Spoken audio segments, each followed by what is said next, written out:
Assalamualaikum teman-teman semua, Sampurasun, selamat bergabung kembali di channel Info Australia, channel yang selalu update berita-berita yang ada di Australia, dan juga saya bakalan share informasi-informasi yang menarik dan bermanfaat buat teman-teman semua seputaran Australia.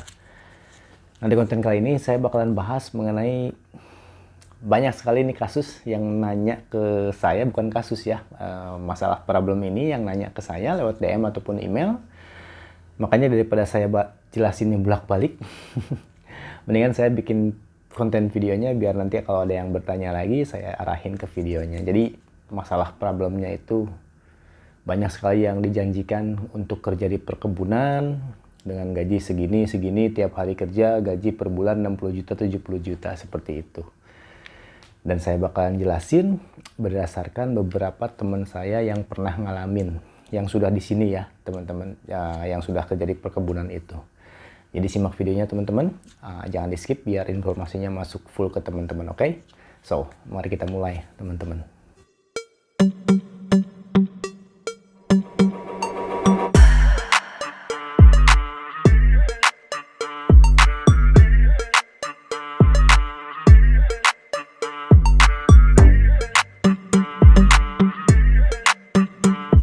Oke teman-teman, seperti biasa, mohon maaf ya kalau jawaban di DM ataupun di email suka telat ya. Tapi insya Allah kalau saya ada waktu free time-nya, saya luangkan waktu untuk jawab pertanyaan dari teman-teman. Ya mohon maaf kalau dari beberapa jam, sehari, 2 hari seperti itu ya.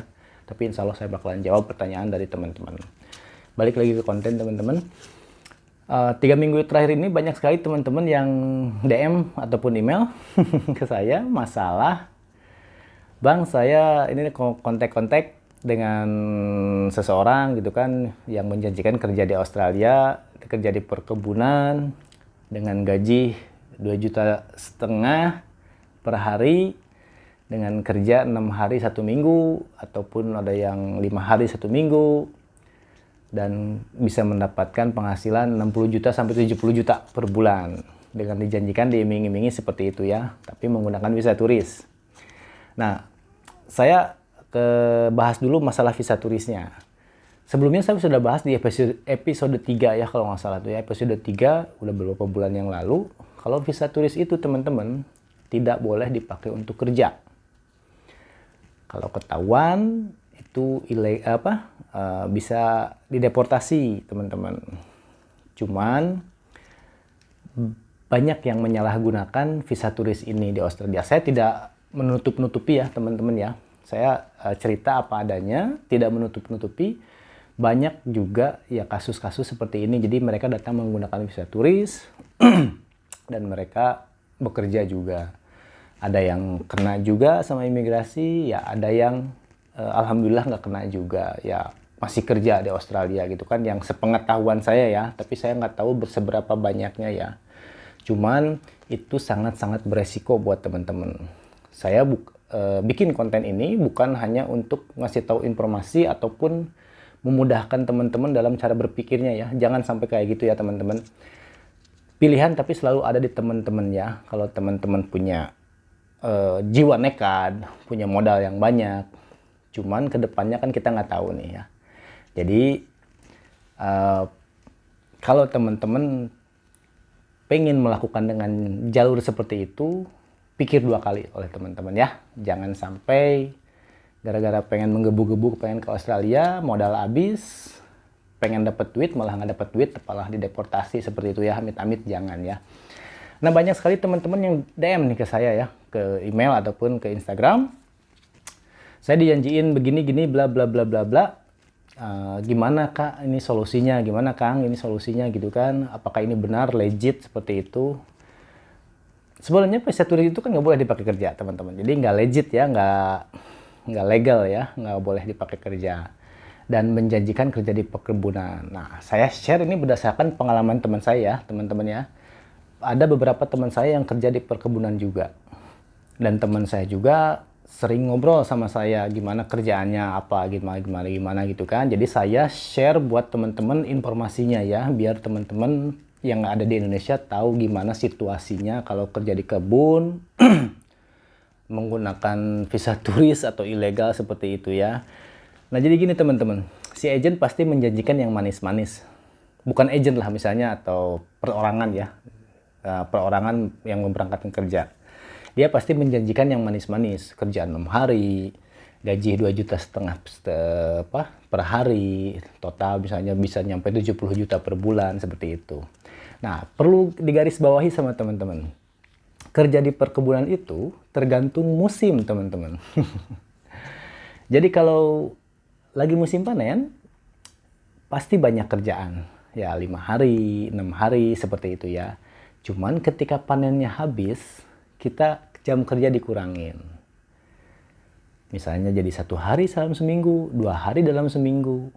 Nah, optionnya biasanya mereka itu pindah ke kebun yang lain. Dan pindah juga nggak deket ya, jauh teman-teman. Dan pindah rumah juga, seperti itu. Jadi nggak selamanya terus-terusan kerja, teman-teman ya.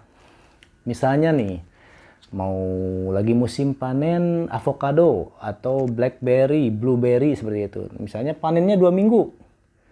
Lagi banyak kerjaan 2 minggu. Nah, itu udah lagi banyak kerjaan. Nah, terus udah beres kerjaan, biasanya kerjanya cuman bersihin kebunnya atau apa ya namanya. Saya juga nggak tahu ya namanya apa. Kata teman saya itu motong-motong dahannya, seperti itu ya. Paling sehari 2 hari. Dan mereka akhirnya pindah juga cari kerjaan lagi di perkebunan, seperti itu. Nah, jadi nggak seindah yang dibayangkan teman-teman atau yang dijanjikan yang manis oleh si agent itu ya. Dijanjikan 6 hari kerja, terus gaji segini gitu kan. Nah, itu 6 hari kerja itu misalnya dalam seminggu atau 2 minggu itu full panen ya teman-teman, atau full banyak kerjaan. Nah, kalau lagi nggak ada kerjaan, dikurangin jam kerjanya, paling sehari ya 2 hari, seperti itu ya teman-teman. Jadi kasihan juga teman-teman nggak tahu situasi di sini, makanya saya share informasinya, mudah-mudahan bermanfaat juga buat teman-teman. Dan juga kendala di sekarang itu lagi udah banyak orang, teman-teman. Maksudnya udah banyak orang itu kan semenjak pasca COVID kemarin itu, corona itu, udah mulai border dibuka dan si Australia udah banyak orang masuk juga. Nah, si pekerja-pekerja juga udah banyak nih, udah banyak orang, jadi lumayan agak saingannya agak ketat juga, nggak seperti setahun kebelakangan itu sangat banyak sekali kerjaan. Dan sekarang udah agak banyak kerjaan, jadi agak susah juga cari kerja, apalagi nih ya, apalagi yang nggak punya paper atau nggak punya visa yang secara ilegal. Yang punya visa aja itu cari kerja susah, yang working holiday, yang student visa, itu cari kerja udah agak susah ya teman-teman, apalagi yang ilegal. Misalnya ya udah nggak usah ada yang bertanya gitu, ya udah nggak usah di perkebunan, misalnya kalau udah di perkebunan habis pindah ke cleaning atau pindah kemana. Nah, mending cleaningnya mau dibayar cash. Kebanyakan kan cleaning itu harus bayar pajak juga. Cleaning itu bersih-bersih ya, misalnya bersih di mana, bersihin di sekolah, bersihin di rumah. Dan itu juga harus bayar pajak, kerjaan cleaning juga ya teman-teman, jadi harus ada paperwork. Jadi nggak semudah yang teman-teman bayangkan. Yang punya visa aja, mau visa working holiday, visa student, itu juga agak susah cari kerja. Nah, apalagi yang nggak punya visa, seperti itu ya gambarannya teman-teman. Jadi, biar nggak panjang videonya, jadi dipikir 2 kali oleh teman-teman ya. Jangan sembrono, kalau bahasa Jawa ya, sembrono, sembarangan. Jangan sembarangan. Pikir 2 kali, sayang modalnya, cuman saya selalu kasih note buat teman-teman, pilihan ada di teman-teman ya. Misalnya ada yang seperti ini, tapi dia sudah memberangkatkan teman saya Pak, gitu kan, Kang gini. Ya makanya saya balik lagi ke teman-teman ya, pilihan ada di teman-teman. Saya hanya share informasi, situasi di sini gimana, kondisinya gimana. Jadi segitu aja teman-teman ya, biar gak kepanjangan. Pikir 2 kali buat teman-teman yang mau kerja jalur seperti itu, pikir 2 kali, nggak semudah yang dibayangkan. Apalagi zaman-zaman sekarang nih, keadaan sekarang ya, udah banyak orang. Segitu aja informasinya teman-teman, mudah-mudahan bermanfaat buat teman-teman. Nanti kalau ada yang bertanya lagi, saya suruh nonton video ini, biar informasinya bermanfaat. Assalamualaikum warahmatullahi wabarakatuh.